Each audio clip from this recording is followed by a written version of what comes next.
The house was louder than I expected.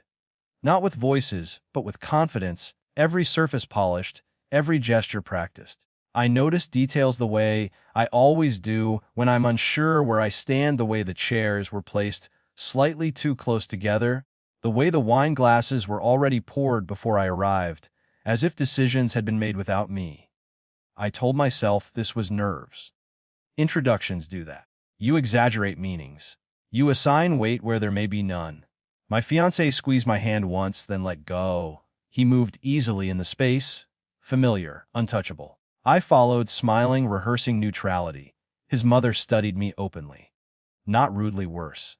Like an item whose value needed verification. She asked polite questions that leaned too heavily on finances disguised as curiosity. Where I worked. How long I'd been there. Whether I planned to keep busy. After marriage. I answered calmly. I had learned long ago that defensiveness invites inspection. Dinner progressed. Glasses refilled. A rhythm formed that excluded me without hostility.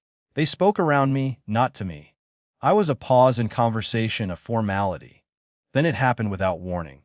She stood, lifted her glass, and before I could register intent, the wine was in my face. Cold, sharp, soaking into my hairline, my collar. The smell reached me a second later. "It's disinfection for a poor person," she said, loudly enough that no one could pretend not to hear. "If you want to marry my son, pay $100,000 right now." Time didn't slow. It fractured. I felt the liquid drip from my eyelashes. I tasted it on my lips. I was aware, distantly, of the carpet beneath my shoes and how expensive it must have been. My fiancé laughed. Not nervously. Not in confusion. He laughed like this was a story he would retell. Something inside me moved, not upward, not outward. Inward. A door closing. I didn't raise my voice. I didn't wipe my face immediately. I let the silence stretch just long enough to become noticeable. Long enough for the weight of what had happened to settle unevenly in the room. In that pause, memories aligned themselves without effort. Comments about background. Jokes that landed sideways. The way money was discussed in my presence, never with me. The casual certainty that I would adjust. I smiled. It surprised even me. "I'll cancel all business dealings with your company," I said. The sentence wasn't sharp. It didn't need to be. It was factual, like noting the time. No one spoke. The shift was immediate and physical. His father straightened. His mother's expression froze mid-authority, as if she had stepped onto ground that no longer existed. My fiancé stopped laughing. "You can't be serious," he said. "I am," I replied. I took a napkin then, finally, and dabbed at my face.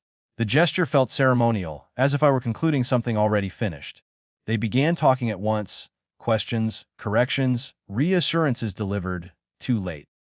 My name was used more in that minute than it had been all evening. I didn't argue. There was nothing to defend. Contracts were contracts. Partnerships had terms. Respect was one of mine. I excused myself. No one stopped me. Outside, the air was cool. My phone buzzed almost immediately. I didn't answer. The next days were procedural. Emails sent. Meetings canceled. Legal confirmations acknowledged.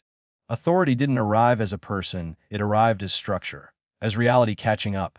My fiancé came by once. He stood in the doorway like someone unsure whether he was welcome. "She didn't mean it," he said. "I know," I replied, and that was the problem. He waited for more. An explanation, a reversal, something emotional enough to negotiate with. There wasn't any. Losing him hurt. Not sharply. Dully. Like losing a limb you didn't realize had gone numb years ago. What stayed with me wasn't the wine, or even the insult. It was the laughter, the ease with which love had stepped aside to make room for approval. I didn't feel triumphant. I felt accurate. Some choices don't announce themselves with drama. They arrive quietly, carrying the weight of things you can no longer afford to misunderstand.